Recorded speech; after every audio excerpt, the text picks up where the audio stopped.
शुक्लांबरधरं विष्णुं शशिवर्णं चतुर्भुजं प्रसन्नवदनं ध्यायेत् सर्वविघ्नोपशान्तये अगजाननपद्मार्कं गजाननमहार्निशम् अनेकदन्तं भक्तानाम् एकदन्तम् उपास्महे।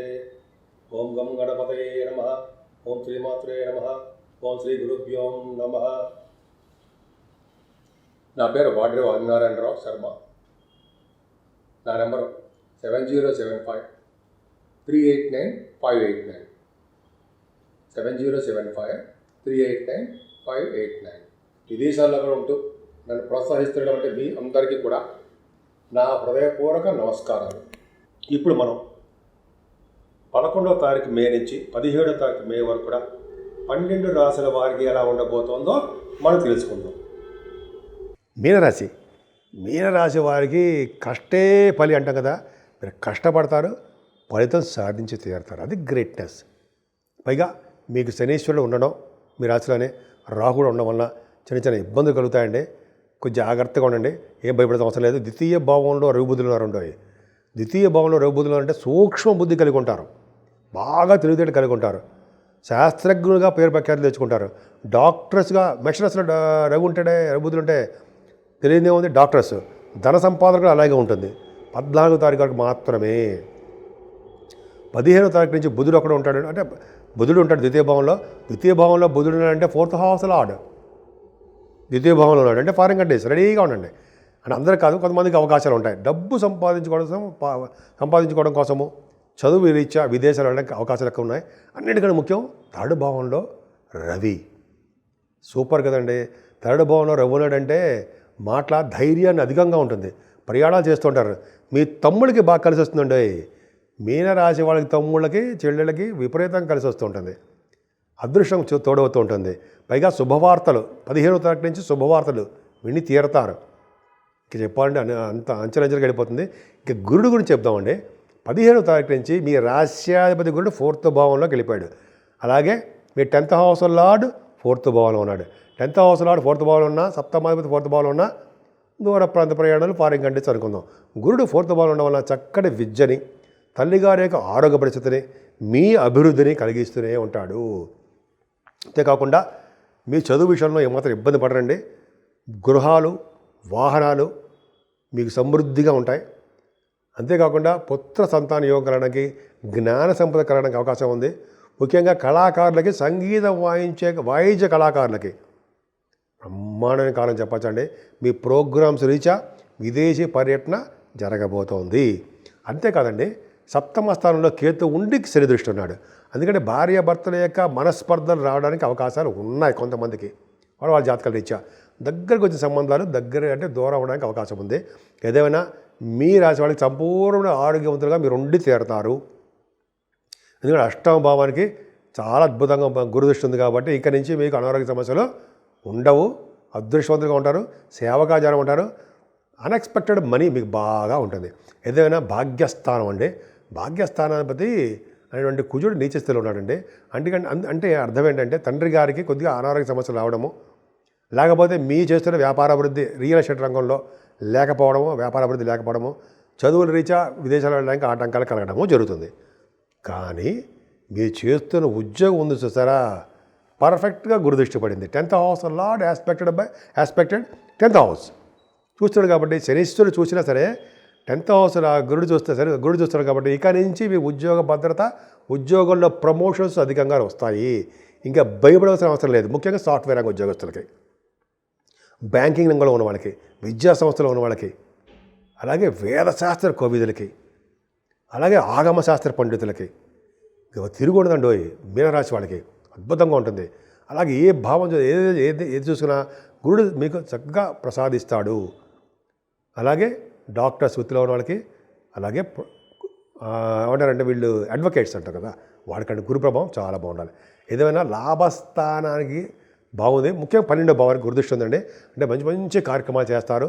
గుడులకి గోపురాలకి గుడులకి దానం ఇస్తారు. గోపుర ప్రతిష్ఠ చేస్తూ ఉంటారు. కొంతమంది చెరువులు బావులు తవ్విస్తూ ఉంటారు. అద్భుతమైన ఫలితాలు పొందుతారు. మీ మీనరాశి వారికి కాలసర్పదోషంలో ఉన్న ప్లానెట్స్ అన్నీ కాబట్టి జాగ్రత్తగా ఉండాల్సిందేనండి. కుజుడు కూడా నీచస్థితిలో ఉన్నాడు. అద్భుతమైన ఫలితాలు మాత్రం ఏమీ ఇవ్వడు. కొంచెం జాగ్రత్తగా ఉండాలి. అందుకనే మీరు శ్రీకాళహస్తి వెళ్ళడమో అదే శ్రీకాళహస్తిలో రాహుకేతులకి పూజ చేయించుకోవడమో, లేకపోతే కుజుడు నీచస్థితిలో ఉన్నాడు కాబట్టి మోపిదేవిలో సుబ్రహ్మణ్య స్వామి నాగప్రతిష్ఠ చేయడం వలన శుభ ఫలితాలు పొందుతారండి. అలా మనం చేయలేము కానీ మన ఇంట్లోనే దగ్గరగా గుళ్ళలోనే సుబ్రహ్మణ్య స్వామి ఆరాధన చేసుకుందాము, విశేషమైన ఫలితాలు పొందుతాము. ముఖ్యంగానండి ఈ వైశాఖ మాసం అనేది అద్భుతమైన మాసం అండి. ఈ మాసం కూడా అంటే దానాలకు ప్రసిద్ధి చెందిన మాసము. ముఖ్యంగా పౌర్ణమి పూట దానం చేయడం వల్ల విశేషమైన ఫలితాలు కలుగుతాయి. పౌర్ణమి పూట చిన్న ఉదక దానం అంట, చిన్న కుండలో నిండా నీళ్లు పోసి దక్షిణతో పాటు ఒక వేదశాస్త్రి కోవిదులు కానీ మంచి సద్బ్రాహ్మణుడు కానీ దానం ఇవ్వడం వల్ల అంతా ఇంత ఫలితాలు కలగవండి, అద్భుతమైన ఫలితాలు కలుగుతాయి. అంతేకాకుండా ఈ మాసం మొత్తం కూడా మీరు ఫారిన్ కంట్రీస్లో ఉండండి, ఎక్కడైనా ఉండండి, మంచినీళ్ళు ఎవరు కనిపిస్తాడు మంచినీళ్ళు దానం. మన ఇంటికి ఎవరు వచ్చారు కండి మంచినీళ్ళు ముందు అడిగి ఇచ్చేయడమే. చల్లటి మంచినీళ్ళు, చల్లటి మజ్జిగ దానం ఇవ్వడం వల్ల ఎక్కడ పడితే అక్కడ చలివేంద్రాలు పెట్టేసి చక్కగా మంచినీళ్ళు దానం ప్రజలందరికీ, రోడ్డు మీద వెళ్ళే వాళ్ళందరికీ దానం, మంచినీళ్ళు దానం ఇవ్వడం వల్ల ఆ శుభ ఫలితాలు అంతా ఇంత చెప్పేవాడిని బాబోయ్, అంత ఫలితాలు ఉంటాయి. అది కాకుండా చెప్పులు, గొడుగు, విసినికర్ర, చెప్పులు, గొడుగు, విసినికర్ర వేదశాస్త్ర పండితుడికి కానీ లేకపోతే సద్బ్రాహ్మణుడు కానీ దక్షిణతో పాటు దానం ఇవ్వడం వల్ల ఆ ఫలితాలు ఇంత అంతా ఉంటుందండి. వస్త్రదానము అదొకటి చాలా ఇంపార్టెంట్, వస్త్రాలు. అంతేకాకుండా అన్నదానం. ఈ 5 రకాల దానాలు పెద్ద ఖర్చుతో కూడిన కనుక కాదండి. మనకి ఏ మాత్రం దానం ఏది అది కనిపిస్తే అది దానం ఇవ్వడమే. బుద్ధి పుట్టాలంటే దానాలు ఇవ్వడం వల్ల అంతా ఇంత ఫలితాలు ఉండవండి, అద్భుత ఫలితాలు ఉండి తీరుతాయి. సో మీనరాశి వాళ్ళకి ఈ వారం మొత్తం కూడా చాలా మంచి ఫలితాలు ఉండడానికి అవకాశాలు ఎక్కువ ఉన్నాయి. మీనరాశి నుంచి మేషరాశి వరకు కూడా చెప్పదగ్గ పరిష్కారాలు, సూచనలు, రెమెడీస్ అంటాం కదండి. మనం ఏంటి అడుగుతాం కదా జనరల్గా ఏం చేస్తే బాగుంటుంది. ఈ వారం రోజులు కూడా అండి 12 రాశుల వరకు అండి, మీనరాశి నుంచి మేషరాశి వరకు అనుకున్నాం కదా. ఈ ఫలితాలు ఏంటంటే ముఖ్యంగా కాలసర్ప దోషంలో అన్ని గ్రహాలు ఉన్నాయండి. రాహుకి కేతువుకి మధ్యలో సవ్యకాల సర్పదోషాలు ఉన్నాయి. అంటే ఇంక్లూడింగ్ కుజుడు కూడా సర్పదోషం, నీచలో ఉన్నాడు కాబట్టి సర్పదోషమే.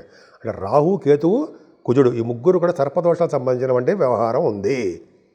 చేతనైతే మీకు అవకాశాలు ఉంటే మీరు కుజుడు యొక్క నాగప్రతిష్ఠ చేయించుకున్న మోపిదేవిలో చాలా అద్భుతమైన ఫలితాలు ఉంటాయి. మనం చేయలేము. సుబ్రహ్మణ్య స్వామివారి యొక్క దేవాలయ సందర్శన చేసుకున్న, సుబ్రహ్మణ్య స్వామి వారికి కళ్యాణం చేయించుకున్న, సుబ్రహ్మణ్య స్వామి వారికి ఆవు పాలతో పూజ చేసుకున్న అద్భుతమైన ఫలితాలు సర్పదోషం నుంచి బయటపడవచ్చు. అంతేకాకుండా రాహుకేతుల మధ్యలో దోషాలు ఉన్నాయి. 12 రాశుల వరకు, 6 రాశుల వరకు ఎక్కువ ఉంది, 12 రాశుల వరకు మరింత ఎక్కువ ఉంది. కాబట్టి శ్రీకాళహస్తిలో సర్పదోషం గురించి సర్పసూక్తంగా ఏదో అంటారు కదా, మన్య సూక్తం అన్నట్టుగా మనం సర్పదోషానికి కొన్ని దోషాలు ఉంటాయి. అది ముఖ్యంగా కాళహస్తిలో మనం సర్పదోషం గురించి పూజలు చేసుకున్నా, మనం అక్కడికి వెళ్ళలేకపోయినా ఆన్లైన్లో పూజ చేయించుకున్నా, లేదా మన దగ్గర ఉన్న దేవాలయాల్లో రాహుకేతులు పూజ చేయించుకున్నా, లేదా అమ్మవారికి అభిషేకాలు చేయించుకున్నా, కుంకుమ పూజ చేయించుకున్నా, లేదా చండీ హోమాలు లాంటి మంచి మంచి పౌర్ణమి పూట చేస్తారంటే చండీ హోమం అది చేయించుకున్నా 12 తారీఖునే రాహుకేతుల వల్ల వచ్చే దోషాలు సంపూర్ణంగా పరిహారం అవుతాయి. అంతేకాదండి, ఈ వైశాఖ మాసం ఎంతో పవిత్రమైన మాసం, విష్ణుమూర్తికి అత్యంత ఇష్టమైన మాసం. ఈ మాసంలోనే శుభకార్యాలు బ్రహ్మాండంగా చేస్తుంటారు, పెళ్ళిళ్ళు అవి. సో ఈ మాసంలోనే దానాలకి పెట్టిన పేరు. ఏ చిన్న దానం చేసినా విశేషమైన ఫలితాలు, అనేక రెట్లు ఫలితాలు ఇస్తాయి. ముఖ్యంగా మంచినీరు దానం ఇవ్వడం, ఉదక దానం అంటే చిన్న కుండలో బ్రాహ్మణుడికి నిండా నీళ్లు పోసి, కుండలో నీళ్లు పోసి సద్బ్రాహ్మణుడికి కానీ వేదశాస్త్ర పండితులకు కానీ దక్షిణతో పాటు దానం ఇవ్వాలండి. దానం వల్ల వచ్చే ఫలితాలు అంతా ఇంతనా రెట్టింపు ఫలితాలు ఉంటాయి. అంతేకాదు ముఖ్యంగా మంచినీళ్ళు దానం ఇవ్వడం, చల్లటి మంచినీళ్ళు, మజ్జిగ దానం ఇవ్వడం ఒకటి అద్భుతమైన ఫలితాలు ఉంటాయండి. అంతేకాకుండా చెప్పులు, విసనకర్రలు, అలాగే వస్త్రాలు దానం ఇవ్వడము, గొడుగు, చెప్పులు, గొడుగు, అలాగే విసనకర్రలు, ఈ 3 చాలా మర్చిపోతుంటాను నేను. ఆ దానం చాలా పవర్ ఉంటుందండి. అదొకటి మనం సపరేట్ ఎపిసోడ్ కూడా చేసుకుందాం. అంతేకాకుండా అన్నదానము, వస్త్రదానం అండి, వస్త్రాలు బ్రాహ్మణుడు కట్టుకునే వస్త్రాలు ఇవ్వండి, అంత అస్త్రాల్లా పనిచేస్తాయి మీకు, అంత అద్భుతమైన ఫలితాలు ఉన్నాయండి. సో ఈ విధంగా 12 రాశి వాళ్ళు చేతనైనంతగా మీరు పూజలు చేసుకోండి, చేతనైనంతగా ఎదురు వాళ్ళకి సహాయం చేస్తూ మంచినీళ్ళు ఉదకదానం చేసుకుంటూ, అలాగే చలివేంద్రాలు బాగా పెట్టి దాహాన్ని తీర్చే వ్యక్తులుగా మీరు తయారవ్వండి.